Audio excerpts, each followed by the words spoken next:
Hello. Today, we're going to be talking about the importance of drinking water. Water is so crucial for our health across all spectrums. It helps regulate our cardiovascular system.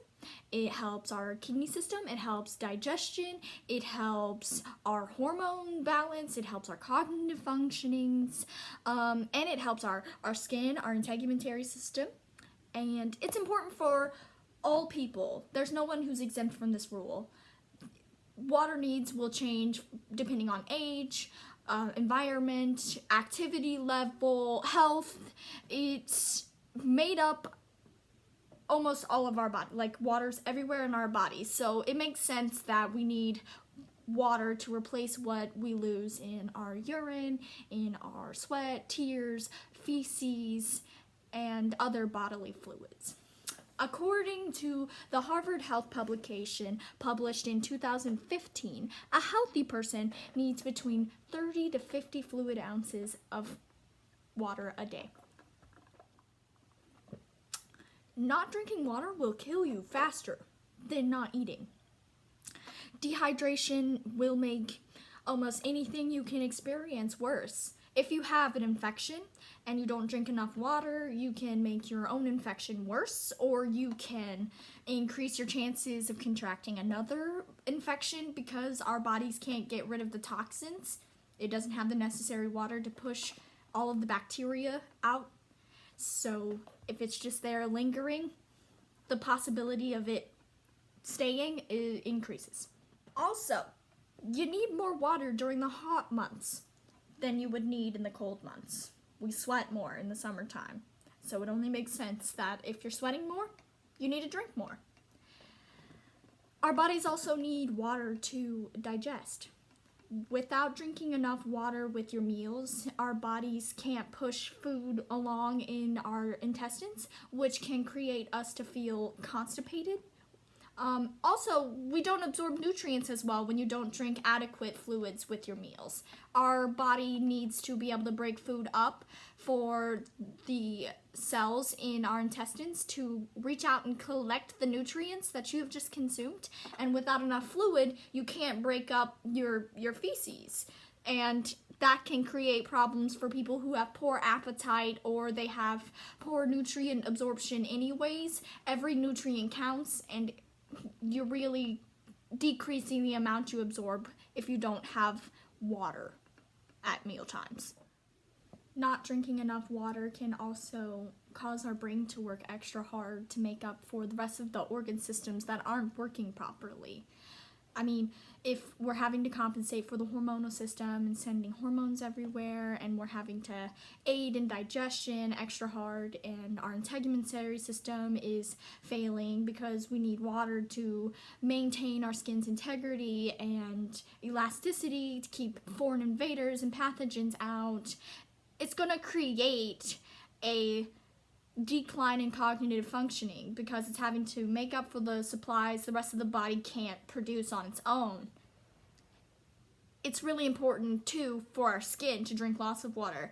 Like me, you see I'm very pale skin, very light.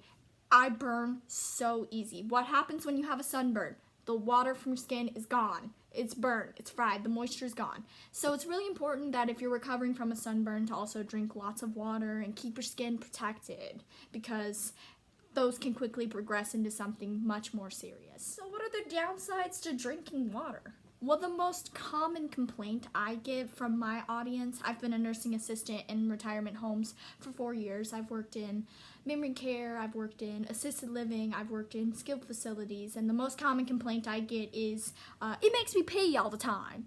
And so then I just remind them that, hey, that means your kidneys are working great, which with this age group, that's really important. That's definitely something to celebrate.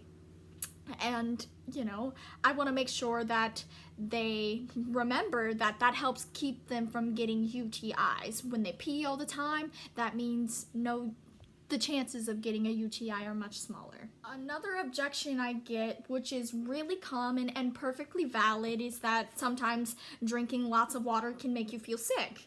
And to that, I just encourage them to sip it, slowly and a little bit at a time to keep them from feeling nauseous. And, you know, there's not much you can do about an upset stomach. I understand how it can make people feel that way. And I have only met one person who was ever achieved overhydration. He has dementia, and he would wear heavy coats all the time, and he would crank his heat up, and he would just sweat all the time, and he was always thirsty because he was so hot, wearing these big winter jackets in his 80-degree apartment. And we would turn down the heat, and we would remind him to take his jackets off, and then he'd put them back on and turn the heat back up, and his sodium levels were depleted, and we had to switch him from drinking regular water to drinking, you know, stuff with electrolytes in it. And we've also had to closely monitor how much he drinks, and that can be very hard for people who have dementia. So now we have to keep a closer eye on him, but that's very hard to achieve, so it's no excuse. People say, well, I don't want to get overhydrated. Like, that's extremely hard to do. And the last thing I get, and the most common among all audiences, not just my specific audience, is that water has no flavor. And that is an easy obstacle to overcome. I love to add things to my water, and I always recommend it to everyone. I say it's like putting cheese on your vegetables, but this isn't bad. So the things I like to do is I would like to add strawberries, lemon, and basil to my water. And to make water look more appealing to my patients is at our big water station we have is I would put lemon wedges or orange slices or strawberries or cucumbers, anything to make it look more appealing, to make it look more tasty. And then you would notice that over time they do take more interest in the bright colored things inside of the water tank. And it does taste good. My dad likes to add kombucha to his. He will have like a big cup of ice, and then he'll put a little bit of kombucha, and then he'll fill the rest up with water. That seems to be a common one.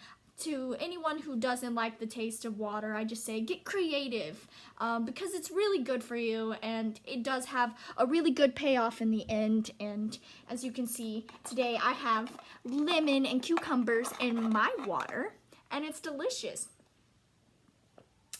Stay hydrated.